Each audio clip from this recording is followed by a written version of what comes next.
নওগাঁয় cricketers ফোরামের আয়োজনে হয়ে গেল 3 দিনব্যাপী ক্রিকেট কোচ প্রশিক্ষণ। জেলা ক্রীড়া সংস্থার হলরুমে সমাপনী অনুষ্ঠানে সনদ বিতরণ করা হয় অংশগ্রহণকারীদের মাঝে।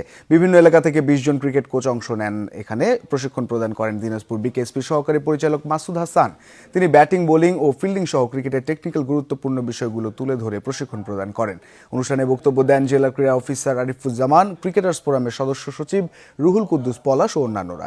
জেলার ক্রিকেট অঙ্গনে বিশেষ করে ভালো খেলোয়াড় গড়ে তুলতে অনুষ্ঠিত প্রশিক্ষণ গুরুত্বপূর্ণ ভূমিকা রাখবে বলে আশাবাদ ব্যক্ত করেন আয়োজকরা। কোথায় আমি ভুলটা করছি, মানে হোয়াটস রং উইথ মি, আসলে এটাকে আইডেন্টিফাই করা খুব মুশকিল। সেই বিষয়টাকে জাস্ট একটু ধরিয়ে দেওয়া, কিছু কিছু ক্লু বা কিছু কিছু হিন্টস দিয়েছি যে এভাবে করলে এটাই হয়। এই কোচকে যদি আমরা ভালো একটা কোচ তৈরি করতে পারি, অবশ্যই সেই কোচ একটা ভালো প্লেয়ার আমাদের সামনে উপহার দেবে। আমরা কোচ হলেও আমাদের মধ্যে অনেক কিছু ভুল ছিল, এই ট্রেনিংয়ের মাধ্যমে আমরা অনেক কিছু শিখতে পেরেছি।